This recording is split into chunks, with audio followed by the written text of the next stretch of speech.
Hello, welcome to another English Sparkling with Tweedy video. On this day with quite changeable weather, we've actually had some rain earlier. It's patchy on and off, and consequently I saw some rainbows on the way here, particularly this one quite nice over the London skyline. So also that means that the heath is comparatively quiet for a change, which is a treat. So I'm going to brave filming out in the open, although it usually doesn't last long. Within minutes normally of the rain stopping, people come and start congregating at these benches.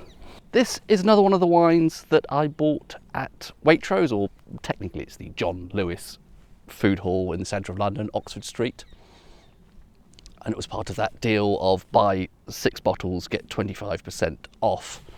So I picked up some things that normally might not interest me so much, but I thought, well, it's an opportunity to cast the net a bit broader. There is often this perception that rosé is a style of wine, particularly in sparkling wine or anything really, that is more targeted at a female audience. Make up your own mind about the packaging on this.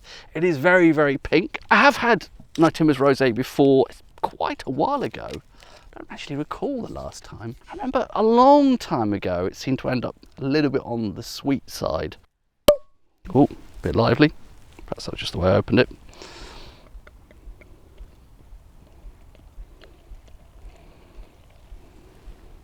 So that is what we have. That is a very attractive colour, isn't it? One thing I should say about in defence of Nyetimber's packaging, they're very, very keen on avoiding this lesser known wine fault called light strike. And that is something that's particularly affects rosé often, because a lot of producers want to put their rosé wines in a clear glass bottle so you can see at the point of purchase what you're getting, that attractive rosé colour. But Nyetimber's bottles are always it's a bit more than just the usual dark green. They use a sort of amber, almost brownish glass that's particularly resilient to light strike. And then they've also covered that in that pinkish packaging. First nose pre-swirl.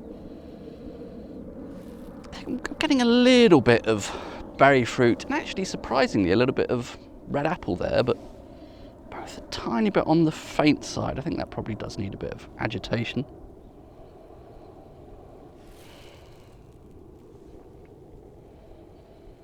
Yeah, it hasn't really woken it up a huge amount. Could be me, but yeah, gentle berry fruit, little bit of stone fruit maybe, but it's all quite subtle there. Slight peachiness to that. Berry fruit, a little bit of orchard fruit.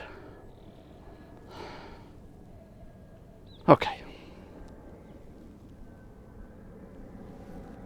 Well, any memory I had that this was a little bit on the sweet side was either wrong or it's changed since then.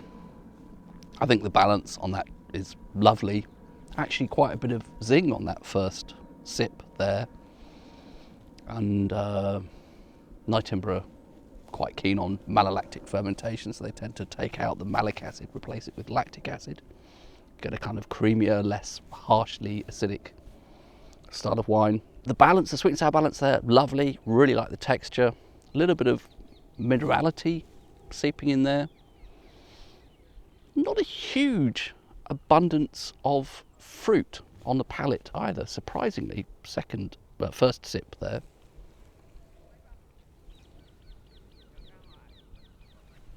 All right, perhaps second sip. It is there. Slightly restrained, but I guess you could call that elegance after a fashion. And there is, again, more red berry fruit, a sort of peachiness to that, some nice stone fruit character. So a lot of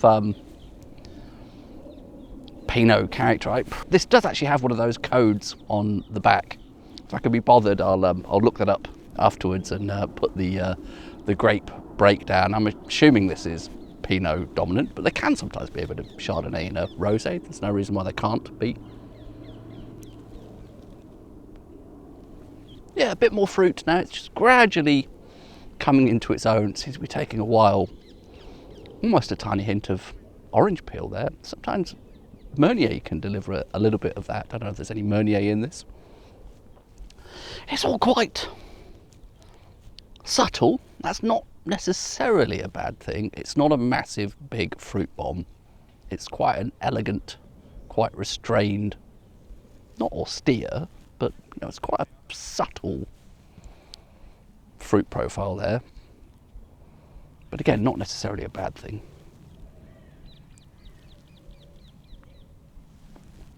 Just thought I'd pause the musings about the wine to appreciate the sky there for a moment. Really nice, actually. I think I timed this really well. I did get a little bit of rain on the way here, but I have an umbrella with me and I don't mind getting rained on. And that has cleared the heath off. It's relatively quiet now, hardly any people around. And by the time I got here, the rain had stopped. Quite interesting skies, and as I said earlier, I was treated to some rainbows back there, or at least one. Perhaps it was the same one, just from a different angle, I'm not sure. And these are always multi-vintages. The two sort of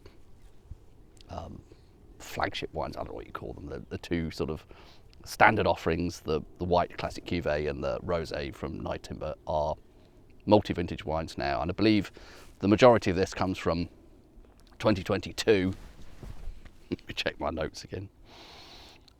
86% from 2022 and 14% from 2021, and it's had almost 3 years on the lees.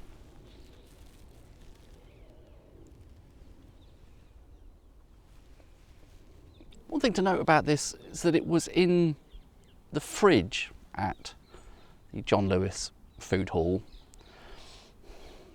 I'm not sure it's always a good idea to buy wines out of the fridge unless you know that they're turning them over pretty quickly. It's a bit like cask ale almost.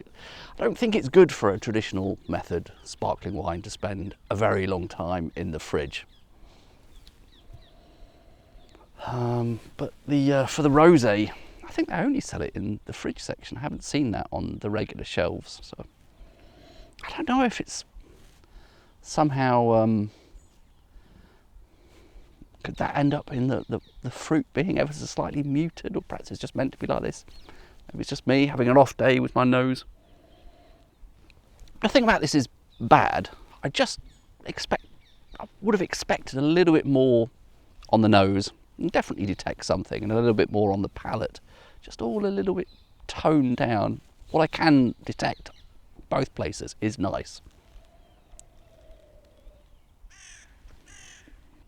But again, maybe my expectations are off, and perhaps this is deliberately intended to be quite a subtle, dry, elegant style. And if that's what they're aiming for, then I think they've definitely achieved this. You absolutely could not accuse this of being overly sweet. Perhaps I just misremembered that it ever was. It was a long time ago that I formed that opinion that might well be spurious. This is quite dry. I think the dosage is slap bang in the middle of brut. It's 9 grams a litre. Brut's in the 6 to 12 range, so it's it's very much a brut. It's not an extra brut, or definitely not a brut nature. But yeah, it does come across as quite dry, quite elegant. And I think that can be nice. It's certainly not bad. Just somehow want a little bit more fruit expression, but perhaps that wasn't the style they were going for. Anyway, I think I've probably babbled too much. I'm going to sit here and just enjoy this for a bit now. What a lovely evening.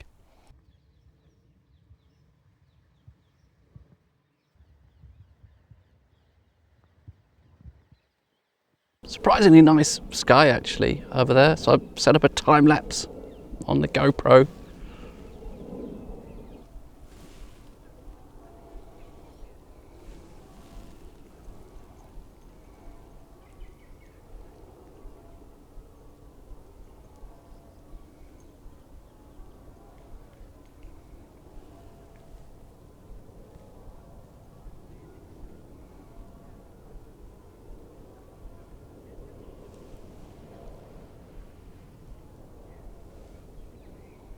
And I can see the moon over there in that direction. These shots always end up terrible, but I keep doing it.